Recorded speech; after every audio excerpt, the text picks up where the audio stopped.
ini adalah demokrasi. Kita tidak salah ada pertandingan dalam demokrasi, dan percubaan untuk mendapatkan kuasa, untuk menjatuhkan sesiapa pun tidak salah. Namun dalam kita melunaskan demokrasi ini, kita perlu ada tata tertib yang baik supaya demokrasi itu lebih cemerlang, lebih budiman. Serangan-serangan yang yang tidak moral, yang tidak mempunyai credibility, semua ini sepatutnya ditapiskan. Dan kita mahu dalam demokrasi ini sebarang pertandingan, sebarang kuasa yang kita nak, pemilihan dijalankan dengan lancar. Walau bagaimanapun, ruangan-ruangan ini timbul dalam UMNO dan juga mana-mana parti yang lain. Demokrasi tidak dibelai, tidak dijaga dengan baik.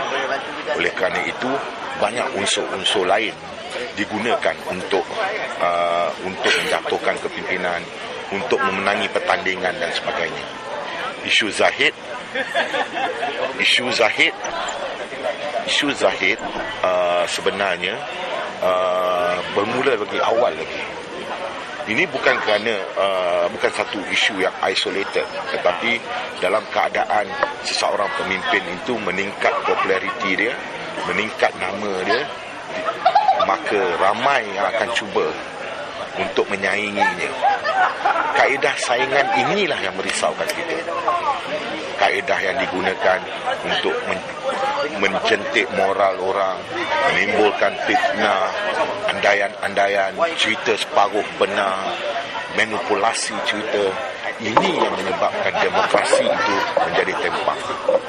Isu Zaid Hamidi kenapa nak dijatuhkan? Asasnya adalah kerana dia sedang meningkat sebagai seorang pemimpin. Dan ramai yang sebenarnya nak menyaingi sebagai pemimpin. Tempat ada limited.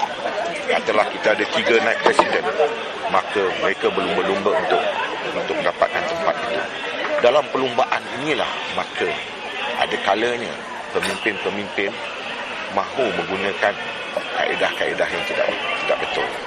Ini kita cerita dari segi demokrasi, tetapi kita boleh cerita pula dari segi perencanaan politik keseluruhan. Makna katanya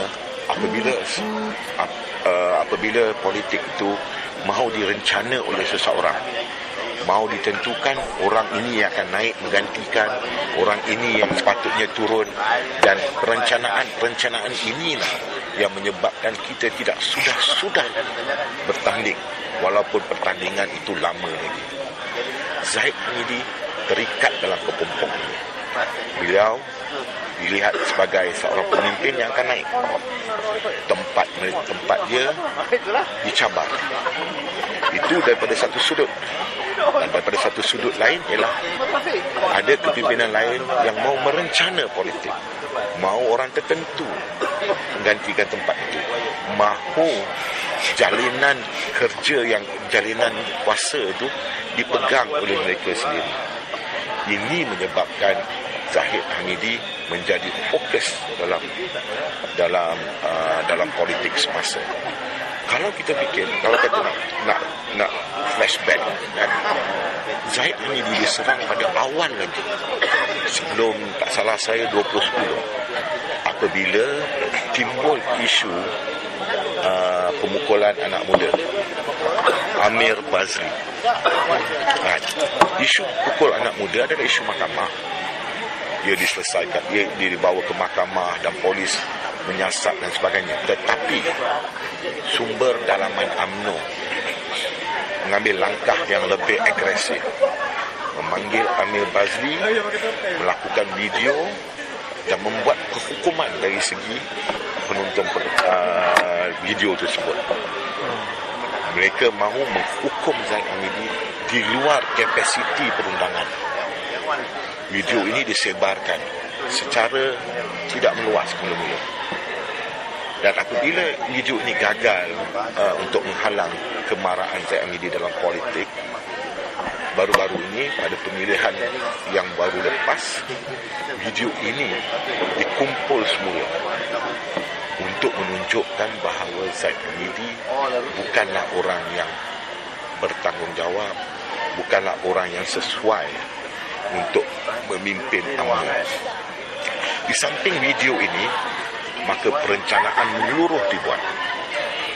Saya telah dihubungi oleh beberapa orang dan mengatakan tindakan-tindakan yang perlu diambil kerana dengan tersingkirnya Zaid Hamidi dan hilangnya posisi Zaid Hamidi sebagai menteri sewaktu itu Kementerian Dalam Negeri, maka ini membolehkan mereka menyusun kepimpinan bukan saja politik, dan ini semua dicaturkan melalui politik.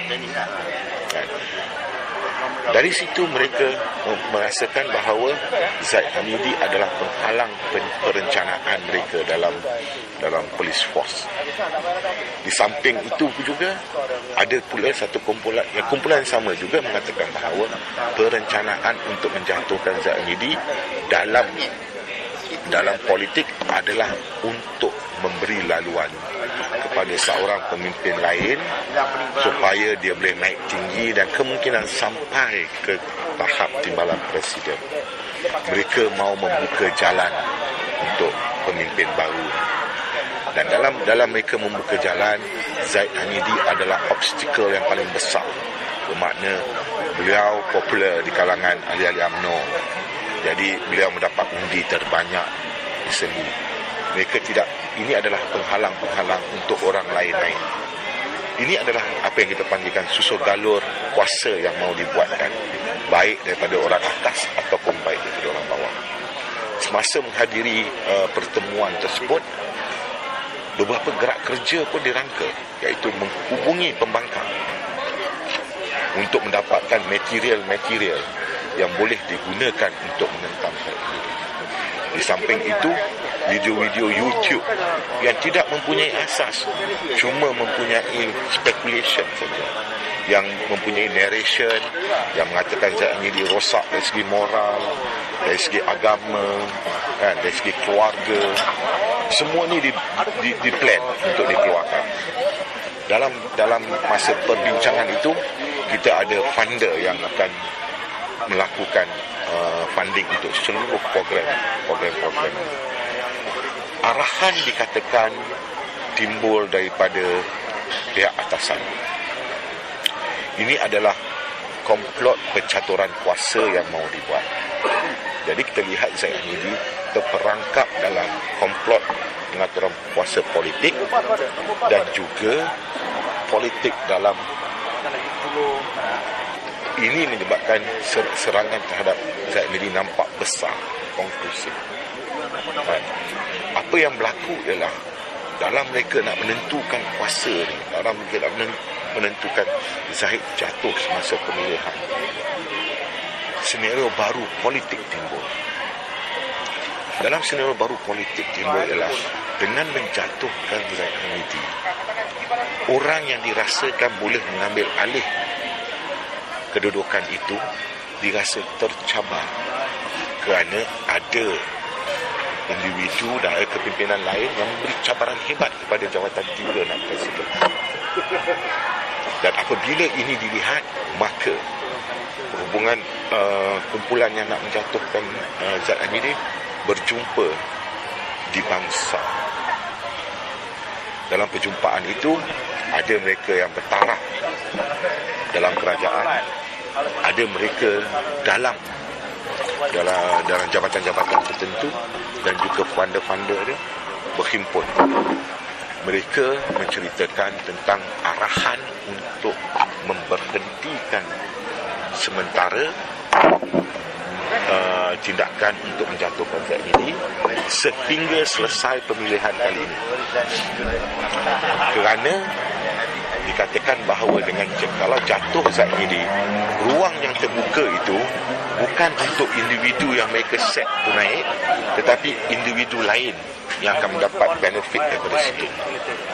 So keadaan berubah.